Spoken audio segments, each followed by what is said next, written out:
నమస్తే, welcome to KK news. నేను శ్రీదేవి. ఏ party అధికారంలో ఉంటే ఆ పార్టీకి అధికారులు అనుకూలంగా పనిచేస్తారు, ఆ ప్రభుత్వానికి సలాం కొడతారు. ఇది సహజంగా వస్తున్న పరిణామమే. అయితే అలాంటి అధికారులు ప్రభుత్వం మారినప్పుడు మాత్రం ఇబ్బందికర పరిస్థితులను ఎదుర్కొంటారు. అయితే గత 5 ఏళ్లుగా వైసీపీకి అనుకూలంగా వ్యవహరించిన ఇద్దరు అధికారులు పదవీ విరమణ వేళ చంద్రబాబు తీసుకున్న నిర్ణయం చర్చనీయాంశంగా మారింది. గత ప్రభుత్వానికి భిన్నంగా ఉండడంతో హాట్ టాపిక్ అయింది. కొద్ది రోజుల క్రిందట ఏబి వెంకటేశ్వరరావు అనే సీనియర్ ఐపీఎస్ అధికారి పదవీ విరమణ పొందిన సంగతి తెలిసిందే.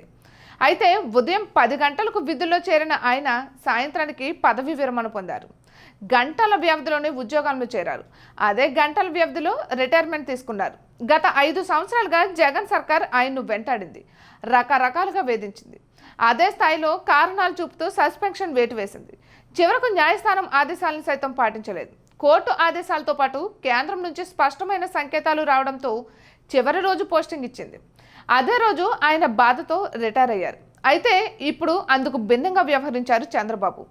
వైసీపీ ప్రభుత్వ హయాంలో జగన్కు అత్యంత విధేయులుగా పనిచేశారు సీనియర్ ఐఏఎస్ అధికారులు జవహర్ రెడ్డి, పూనం మాలకొండయ్యరెడ్డి. ఇక టీడీపీ సర్కార్ అధికారంలోకి రాగానే పక్కన పెట్టింది. వీరిద్దరిని జీవీడీలో రిపోర్ట్ చేయించింది. ఈ నెలాఖరున వీరిద్దరికి రిటైర్మెంట్ ఉండడంతో వారు అడగకుండానే పోస్టింగ్ ఇచ్చింది. మాజీ సీఎస్ జవహర్ రెడ్డికి సంక్షేమ శాఖ ప్రత్యేక ప్రధాన కార్యదర్శిగా పోస్టింగ్ ఇవ్వగా, సాధారణ పరిపాలనా శాఖలో ప్రత్యేక ప్రధాన కార్యదర్శిగా పూనం మాలకొండయ్యకు అవకాశం ఇచ్చింది. రాత్రికి రాత్రే ఉత్తర్వులు జారీ అయ్యాయి. ప్రాధాన్య ప్రింటింగ్ అండ్ స్టేషనరీ కమిషనర్గా జగన్ సర్కార్ పోస్టింగ్ ఇచ్చింది. ఇప్పుడు మాత్రం జవహర్ రెడ్డితో పాటు పూనం మాలకొండయ్యకు చంద్రబాబు కీలకమైన పోస్టింగ్లు ఇవ్వడం విశేషం. ఇటువంటి మరెన్నో వీడియోస్ కోసం కేకే న్యూస్ తెలుగు ఛానల్ని సబ్స్క్రైబ్ చేసుకోండి.